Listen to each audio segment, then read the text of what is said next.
Et moi je sors les pinceaux. Hein. Allez, hop. Ce jour-là, Claire Martineau, la maîtresse de maison, est à la baguette. C'est elle qui dirige les opérations. Moi j'ai vert et les filles là-haut c'est orange. Hein. D'accord. Toute la famille a été appelée en renfort. Et pas question de traîner. Bon les enfants, vous êtes prêts? Allez, on débarrasse et on va peindre. C'est un grand jour chez les Martineau. La famille a décidé de repeindre de fond en comble l'intérieur de sa maison. C'est bon? Bon, alors Xavier, là on va peindre tout ça en orange, cette partie-là où il y avait le radiateur, et puis celle-là aussi. Juste pour faire fort comme si c'était des bandes, et comme ça, ça va agrandir la pièce. Et tout le reste, on fait en blanc. C'est la première fois que les Martineau tentent l'expérience. Et a priori, la peinture, ils n'y connaissent pas grand-chose. Vous avez déjà toutes et tous fait de la peinture? Non.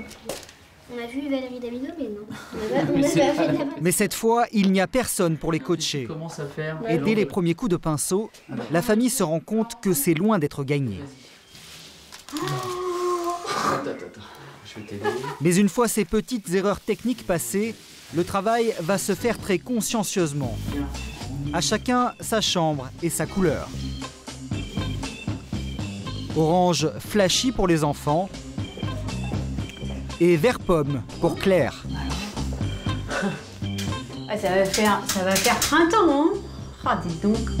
De la peinture facile à étaler qui sèche rapidement. Pas besoin d'être un grand professionnel pour refaire la déco de sa maison. En quelques heures seulement, le tour est joué. Oh bah voilà, la couche est finie. Ça vous plaît? Oui, super. Oui, attendez, je me recule un peu. Prendre un peu de recul. Oui, c'est bien. Ça fait très lumineux, c'est super. Ça va faire une belle chambre. Bon. De nouvelles couleurs et un intérieur remis au goût du jour. Ah bah ça va faire bien. Comme la famille Martineau, les Français sont de plus en plus tentés de rafraîchir eux-mêmes leurs murs. Ça fait un plus grand mur. Et aujourd'hui, tout est fait pour les inciter à s'y mettre.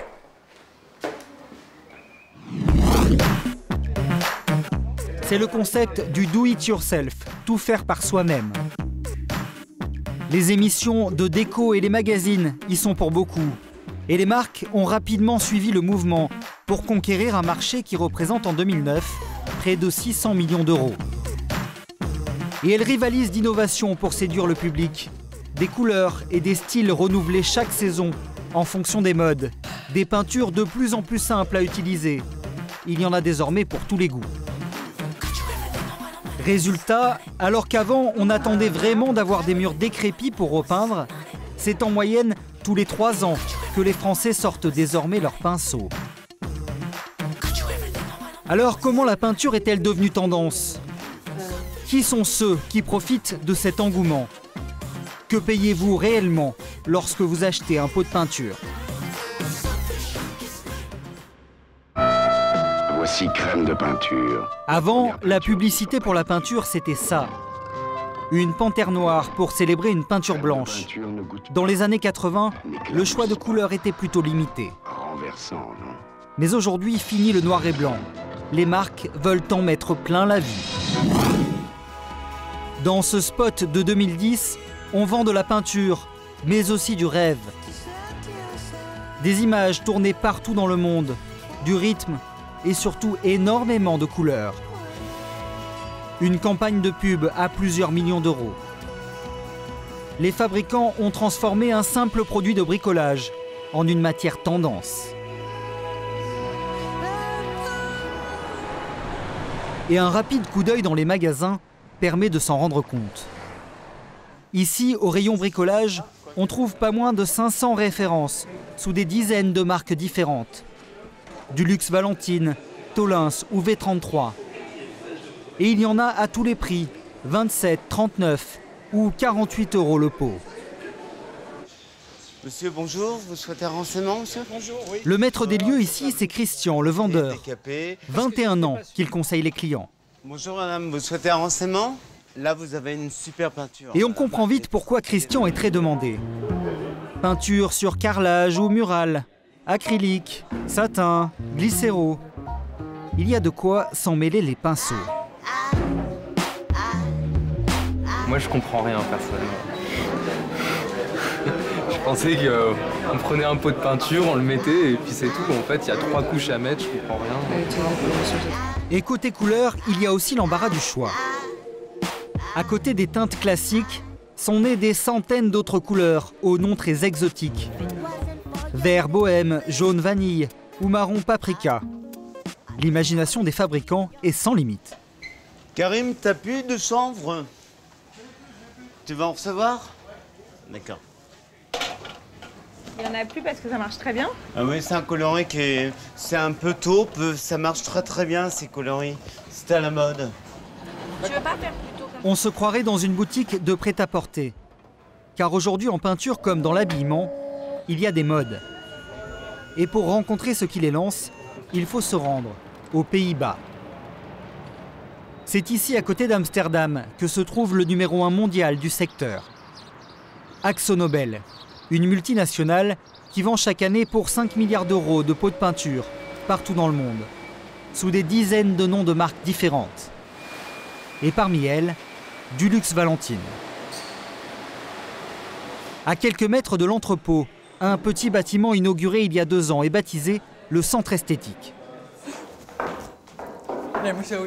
C'est ici que travaille Hélène Van Gent. Avec sa collègue Willeke, elles font un métier d'un nouveau genre dans la peinture. Les 2 femmes sont les stylistes d'AkzoNobel. Comme dans la mode, elles conçoivent chaque année les nouvelles collections.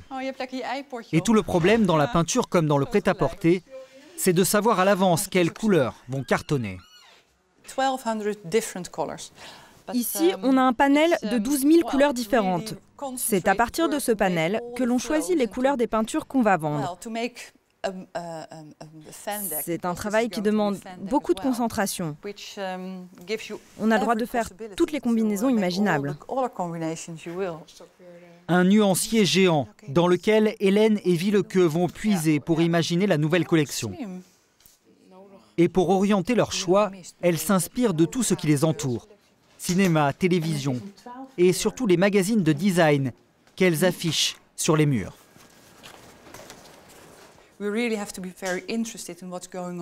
On doit vraiment s'intéresser à tout ce qui se passe en architecture, en design, toutes les nouvelles tendances en fait.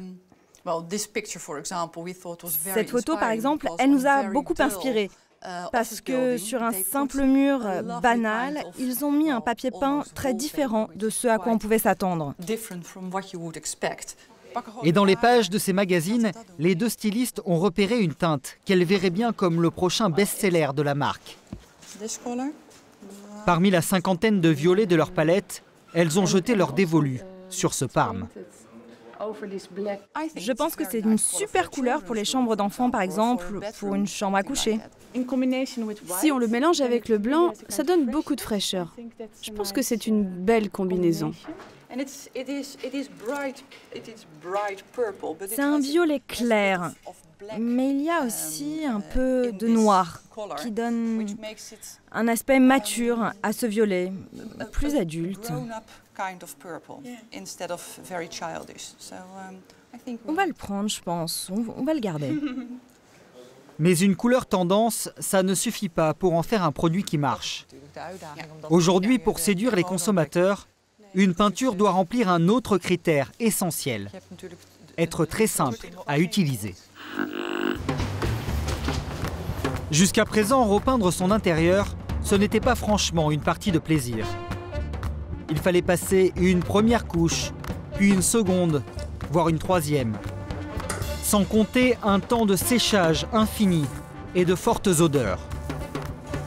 Alors pour faciliter la vie des peintres du dimanche, les fabricants ont eu une idée simple mais révolutionnaire.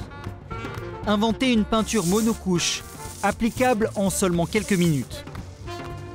Mais avant d'être mise en vente, encore faut-il qu'elle réussisse un examen de passage. Ce test, Hélène et Willeke le font ce jour-là avec cette nouvelle peinture grise qu'elles s'apprêtent à lancer en pot. Elles ont fait venir Eric, le chef du labo, qui doit rendre son verdict. Ici, on appelle ça le test de la bande noire. Sur ce tableau blanc, une ligne a été tracée. Eric passe dessus une seule couche de la peinture grise. Si la ligne n'apparaît plus, La peinture est alors prête à être mise sur le marché. Ça marche, c'est pas mal. On voit plus le noir là, c'est bon. Mais il y a surtout un chiffre qui intéresse les deux femmes. Elles veulent savoir au gramme près la quantité de peinture qu'il a fallu à Eric pour peindre le panneau. Car moins de peinture utilisée, c'est une couche plus fine et donc une peinture plus facile à appliquer. On a utilisé 62 grammes de peinture par mètre carré. Nous voulons une couche fine de peinture, ça ne doit pas dégouliner. Si la peinture est trop épaisse, ça prend plus de temps à être appliqué. Et puis, ce qui est surtout important, c'est que cette fine couche ait un très bon pouvoir couvrant. Ces peintures monocouches ont un succès fou dans les rayons. Elles représentent aujourd'hui la moitié du marché. Elles sont pourtant vendues 40% plus cher que la moyenne. Car pour arriver à faire cette peinture-là, les fabricants doivent utiliser en forte quantité un ingrédient extrêmement rare et très coûteux. À une centaine de kilomètres de Paris, l'usine de Montaterre en Picardie. C'est ici que Dulux Valentine fabrique tous les jours sa peinture. Et pour veiller sur les 24 hectares du site, il y a Hervé Viennet, le responsable de la fabrication de Dulux Valentine. Tous les jours, dans une des unités de fabrication, on fait environ 200 000 litres de peinture. Donc tous les jours, ça tourne 24 heures sur 24. 200 000 litres de peinture qui sortent chaque jour. C'est le site le plus important de France. Pour avoir une telle cadence, l'entreprise a mis les moyens. Hervé Viennet gère des équipes qui se relaient nuit et jour pour faire tourner l'usine. Et quand il arrive le matin, bonjour, le responsable vérifie toujours le niveau de production du moment bonjour, dans la tour de contrôle de l'usine. Tout se passe bien? Je voulais savoir si la cuve M412 va être bientôt conditionnée ou pas. Elle est en cours de conditionnement. Elle est en cours de conditionnement aujourd'hui? C'est dans ces énormes marmites que se fabrique de façon automatique la peinture. C'est un peu comme une recette de cuisine. 3 ingrédients principaux que l'on mélange pour obtenir ce fameux liquide. De la résine qui donne à la peinture sa consistance, de l'eau qui permet son application, mais il y a surtout un élément irremplaçable qui n'existait pas avant et que l'on trouve aujourd'hui dans toutes les peintures du monde. Un minerai livré en poudre par camion entier plusieurs fois par jour. Le titane. Ça va, vous avez terminé là? Ouais. Bientôt terminé la décharge?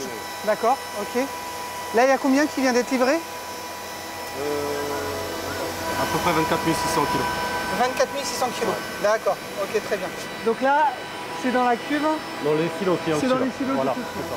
Le titane, ça donne la couleur à votre peinture. Ça opacifie votre support, donc ça le couvre. Et également, ça apporte des caractéristiques de durabilité de votre film de peinture. Sans titane, pas de consistance. La peinture ne tiendrait pas sur le mur et ressemblerait à de l'eau colorée. L'utilisation de cette poudre a commencé il y a quelques années pour remplacer le plomb, jugé trop toxique. Aujourd'hui, le titane est si important dans le produit final qu'à chaque livraison, Hervé Viennet fait vérifier sa qualité au laboratoire. La dispersion est en train de tourner, là, tu m'as dit? Ouais. D'accord, ok. Donc on va voir ça. Et si Hervé Viennet contrôle tant sans titane, c'est surtout parce que c'est la matière la plus chère de la peinture. 2 € le kilo. Plus il y en a, plus la peinture sera vendue cher. En moyenne, c'est 1/3 du prix du pot que vous payez.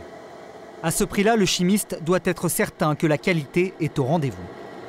Alors là, en fait, notre chimiste est en train de faire la première étape d'une peinture. C'est ce qu'on appelle la phase de dispersion. Donc elle est en train de mélanger le titane à de l'eau. Donc là, comme vous voyez, le dioxyde de titane, c'est une poudre blanche, opacifiante. C'est lui qui va être responsable de ce fameux pouvoir couvrant, de ce caractère monocouche ou bicouche qu'on peut lire sur les emballages de nos produits. Le titane, c'est donc ce qui donne au produit son pouvoir couvrant. Une sorte de potion magique, très utilisée dans la peinture moderne, qui la rend plus opaque et plus facile à poser. Le problème, c'est qu'avec l'augmentation de la demande mondiale en peinture, le titane est devenu l'un des minerais les plus convoités de la planète. Alors, les fabricants sont prêts à tout pour s'en procurer, quitte à aller le chercher au bout du monde.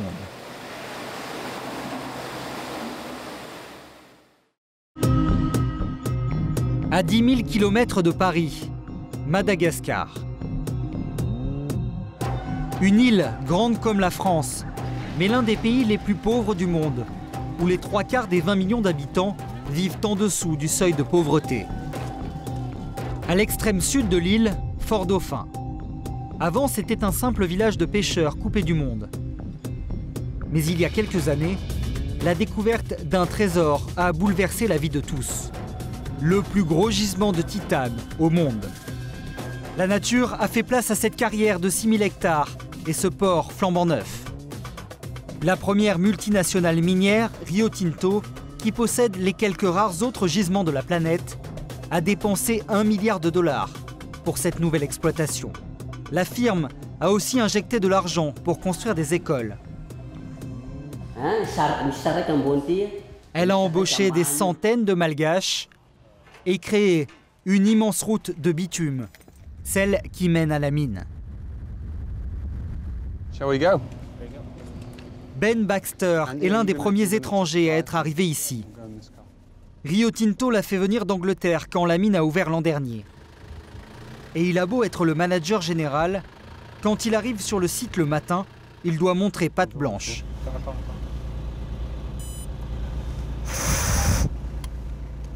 C'est bon? Alcotest obligatoire. Merci. Au revoir. Qu'est-ce que c'est ça, Ben? C'est un alcotest. Tout le monde doit y passer, c'est une question de sécurité. C'est obligatoire. On fait ça tous les matins. Une fois passé l'entrée, c'est dans un décor lunaire que pénètre Ben. Autour de lui, des montagnes de sable noir. Et c'est dans ce sable que Rio Tinto trouve son titane. Il est extrait de la carrière. Ensuite, il faut de l'eau pour l'aspirer dans ce bassin artificiel. Puis il est traité ici, dans cette usine flottante. Et voilà comment, avec très peu de main-d'œuvre, Rio Tinto obtient son fameux titane. By shaking my hand, en secouant le sable, on va en fait séparer le titane du sable. En secouant comme ça, vous pouvez voir qu'il va rester du noir. C'est ça le titane. C'est ça le cœur de votre peinture. Pour répondre à la demande des fabricants, Ben veille à ce que la mine fonctionne à plein régime. La production ne s'arrête jamais. Toutes les demi-heures, 3 camions bourrés de titane quittent la mine pour le port, où il sera acheminé partout dans le monde. Une fois arrivé à destination, il sera traité chimiquement pour en faire la fameuse poudre blanche de la peinture. Pendant ce temps-là, Ben n'a pas de souci à se faire. L'usine en vend déjà 750 000 tonnes par an et devrait être rentable dans seulement 3 ans. C'est un peu ça qui vous enrichit, non ? C'est notre or. Notre or noir. Pourquoi c'est de l'or pour vous? C'est notre gagne-pain. C'est avec ça que Rio Tinto fait de l'argent. Beaucoup d'argent? Oui, on va faire de l'argent. On va faire beaucoup d'argent. Mais l'argent de Rio Tinto n'achète pas tout. Avant, ici, il y avait une forêt vierge. Pour aller chercher le titane, la firme a dû raser des millions d'arbres, puis creuser. Elle s'est engagée à tout reboiser quand la mine fermera. Les habitants, eux, n'ont d'autre choix aujourd'hui que de la croire sur parole. À quelques kilomètres de la mine, le petit village d'Andronakana, 40 habitants. Et celui qui sort de chez lui ici, c'est le chef du village, Raymond Prosper. Comme la plupart de ceux qui vivent dans la région, Raymond n'a toujours eu qu'un seul moyen de gagner sa vie, la pêche. Mais depuis l'arrivée de Rio Tinto et l'exploitation du titane, il n'y a quasiment plus de poissons dans les eaux des rivières. Au loin, nous apercevons Ratsim qui pêche ce jour-là depuis 3 heures du matin. Et lorsque Raymond l'appelle pour voir sa récolte du jour, le pêcheur n'a pas grand-chose à lui montrer. Bonjour, ça va? T'as pêché quoi aujourd'hui? J'ai eu quasiment rien depuis ce matin, regarde. C'est pas avec ça que je vais nourrir ma famille, hein. C'est désolant, à peine 3 poissons qui se courent après. Quelques malheureux poissons, alors qu'avant, au même endroit, Ratsim en ramenait plein dans ses filets. Et pourquoi il n'y a plus de poissons? C'est parce que l'eau elle est polluée? Il y a un problème avec l'eau, c'est sûr. Elle n'est plus comme avant. C'est à cause du barrage qu'ils ont construit. L'eau utilisée par la mine est rejetée ici, et du coup, il n'y a plus de crabes, plus de crevettes, et la plupart des poissons ont disparu. Ce barrage dont parle Raymond, le voilà. Rio Tinto l'a construit pour bloquer l'eau douce de la rivière, avant qu'elle ne se jette dans la mer. Car la multinationale a besoin de beaucoup de cette eau douce pour sa mine. Le problème, c'est que désormais les poissons qui viennent de la mer, à gauche, ne peuvent plus passer. L'écosystème semble bouleversé. De l'autre côté du barrage, l'eau douce, elle, concentrerait selon les pêcheurs toute la pollution de la mine. Nous sommes retournés voir la multinationale pour connaître sa position. C'est le PDG de son entité malgache, Fandjarako, qui nous reçoit. Nous irons dans la salle 2. Il a entendu les plaintes des pêcheurs, mais il n'a pas du tout la même version de l'histoire. Selon lui, la mine aurait même fait du bien à l'environnement. Il y a des pêcheurs, par exemple, qui se plaignent qu'ils ne peuvent plus pêcher. Je crois que les discussions et les analyses sont encore en cours. Et selon notre compréhension, parfois c'est une question de perception. Selon vous, il n'y a pas moins de poissons qu'avant dans l'eau? Selon les données que nous avons, la population, au contraire, c'est accru. Il y a plus de poissons. Il y a plus. Pas de pollution et même plus de poissons dans les rivières. Voilà ce que soutient Rio Tinto. Seule certitude, aucune étude indépendante n'a été menée pour le moment. La multinationale elle-même n'a pas fourni les conclusions de ses propres analyses. Mais elle n'est cependant pas restée sourde aux protestations. Dans les villages de pêcheurs comme celui de Raymond, elle a offert aux habitants ce qu'elle appelle des compensations. Pour qu'ils aient à manger, elle leur a construit des bassins artificiels. Des élevages d'anguilles censés fournir la nourriture quotidienne. C'est mieux que rien, mais ça ne remplace pas la pêche traditionnelle. Avec ce qu'il y a dans ce bassin, on peut nourrir les familles quelques jours par mois, mais pas plus. Ça ne suffit pas pour subvenir à nos besoins. Mais Raymond, en chef de village philosophe, préfère en rire. Sa colère ne pèserait de toute façon pas lourd face à Rio Tinto. Car au loin, la mine tourne toujours à plein régime. Elle doit continuer de fournir les fabricants de peinture et les consommateurs du monde entier. Rio Tinto peut dormir tranquille. Avec tout le titane qu'il y a ici, la multinationale a prévu de rester encore au moins 50 ans à Madagascar.